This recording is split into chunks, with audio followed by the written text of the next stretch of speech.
Buen día, profesores, compañeros. Soy Quispe Crespo Luis Gerardo, perteneciente al grupo 8 del curso Sistemas Distribuidos de la Universidad Tecnológica del Perú. A continuación, presentaré el tema algoritmo con sistemas inteligentes. Para comenzar, primero debemos entender cómo surgió este tema de algoritmo con sistemas inteligentes. El concepto en sí nació en el año 1956, en la cual tres científicos destacados de la época, los cuales son John McCarthy, Mark Minsky y Claude Shannon, durante una conferencia acuñaron el término de la ciencia e ingenio de hacer máquinas inteligentes mediante programas de cálculo inteligentes.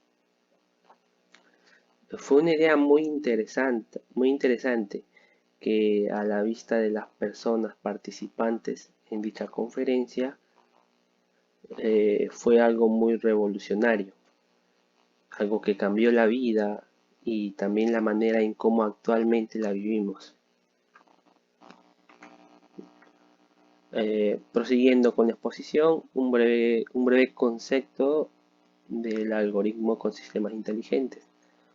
Debemos entender que es un programa computacional que ocupa ciertas características, las cuales no se comparan a la inteligencia humana, pero en cambio estas van a recibir lo que son los datos e información de su entorno, percibirlas como tal, y mediante un proceso o una secuencia de instrucciones van a poder dar con un resultado el cual va a solucionar un determinado problema.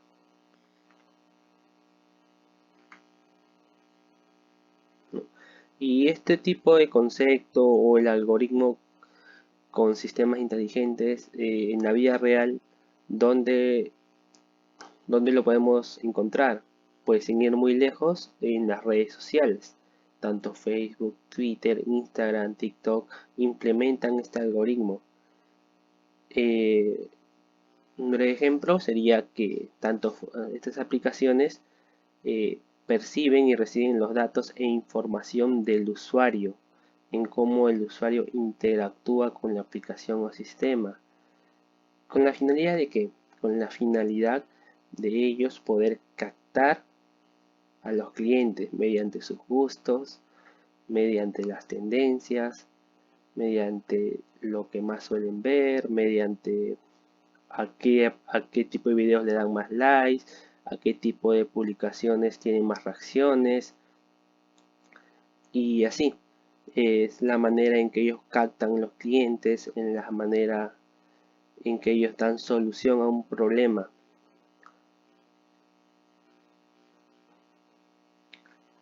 Entonces, no yendo más allá, no son las redes sociales, también en los streams, ¿no? Por ejemplo, lo que es Twitch, YouTube, Trovo, que captan la misma idea. Se basan en captar los datos e información del cliente, lo que son sus nombres, a qué lugar pertenecen, ¿para qué? Para poder recomendarle, ¿no? Streamers de su país o de sus juegos favoritos o no sé, de la película o tipo de series que les gusta ver, como tanto también puede ser en Netflix o lo que es Disney actualmente, ¿no? De eso es lo que engloba el sistema de los algoritmos con sistemas inteligentes, ¿no? De captar la información con la finalidad de poder resolver un problema. Procederemos con realizar un pequeño ejemplo, ¿no? En base en programación Java para poder demostrar lo que es un algoritmo con sistemas inteligentes. Continuando con la exposición, podemos visualizar el código el cual está desarrollado en NetBeans, ¿no? Lo que hemos hecho es crear una aplicación Java, ¿no? Declarar un paquete de sistemas inteligentes en el cual hemos creado dos Java Main Class, los cuales son cliente y servidor. Empecemos por el cliente. el YAML-class cliente hemos declarado lo que es el puerto y nombre de host para que luego nos pueda imprimir lo que es ingresar el número de puerto, el cual nosotros vamos a tener que digitar y el cual ha sido declarado, ¿no?, o está determinado como número entero, ¿no?, para luego que también nos pida el nombre del host, el cual también ha sido declarado para que pueda leer lo que nosotros digitemos, ¿no? En el try tenemos lo que es el socket, ¿no?, el cual nos va a contener lo que es el nombre del host y el número de puerto, para de ahí poder imprimir lo siguiente, ¿no? Estamos declarando acá el user input, el cual nos va a imprimir cliente iniciado y presionar enter en caso queramos salir, ¿no? Acá está declarando el tiempo 0, el tiempo servidor, el tiempo 1 y el tiempo final, ¿no? Empezará por imprimirse el tiempo 0. También se nos imprimirá mediante esta línea de código, se obtendrá el tiempo del servidor. Y el tiempo final lo obtendremos de la operación de sumar tiempo a servidor con la diferencia entre tiempo 1 y tiempo 0. Todo esto dividido entre 2. ¿No? Mediante esta línea de código tendremos el formato horas, minutos, segundos, para luego nos dé por solución la impresión del tiempo del cliente, el tiempo del servidor y el tiempo del cliente después del reinicio. En caso de que se ejecute mal o haya un error, nos saldrá el mensaje de tiempo agotado. Procederemos al código del servidor, en el cual también se ha declarado el puerto, el cual luego nos va a imprimir lo que es el ingresar el número de puerto, el cual también ha sido declarado como número entero. En try tenemos lo que es el servidor socket, el socket cliente, también la impresión.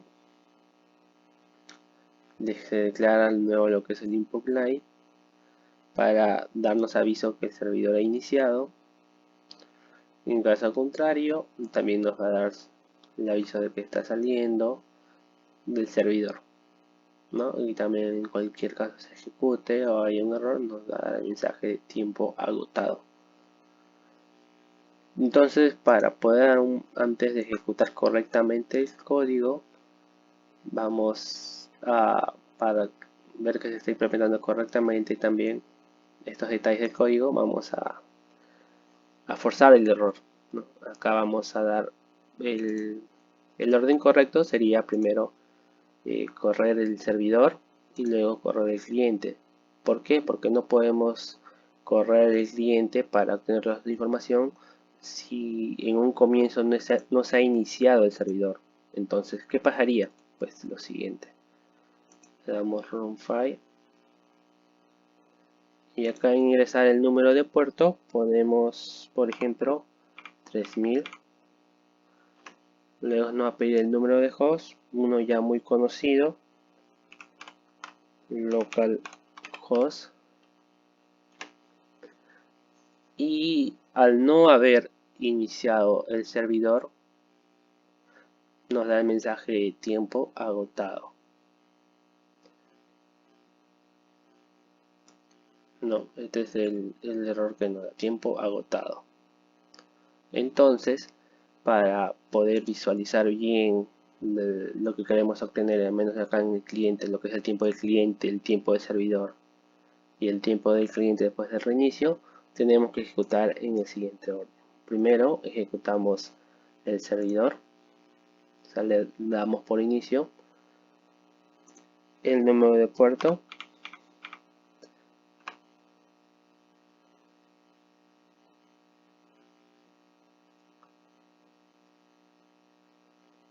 y luego nos vamos al cliente, y como ya iniciamos el servidor, pues al momento que iniciemos el cliente no nos debería salir ningún error y obtener lo que codificamos. Le damos el mismo número de puerto que señalamos en el servidor. Le damos un nombre, localhost. Y efectivamente, acá podemos visualizar el tiempo del cliente, que es las 03 las 3:22, el tiempo del servidor, las 3:22, y el tiempo del cliente después del inicio, que es cuando se inició el código, ¿no? Y también podemos presionar Enter para salir. Como podemos ver, este es un pequeño ejemplo de cómo a través de ciertas secuencias que hemos implementado en el código nos da una solución, ¿no? A que nosotros queremos obtener, por ejemplo, la hora en que el cliente ha iniciado o el servidor, que estén en las mismas horas. ¿Qué pasa? Que a veces estamos en otro país, por ejemplo, pasa si entro con un cliente y entro un servidor, por ejemplo, ¿no? De otro país, las horas serían muy diferentes, pero a través de esto se normalizan las horas y podemos dar solución, ya que obtienen los datos, ya vimos por ejemplo acá, cómo lo está obteniendo los datos del tiempo final, por ejemplo, cómo obtiene la hora del servidor y cómo después nos los representa, ¿no? Entonces, sin más que acotar, doy por terminado la presentación de mi trabajo. Les deseo a todos un buen día y saludos cordiales.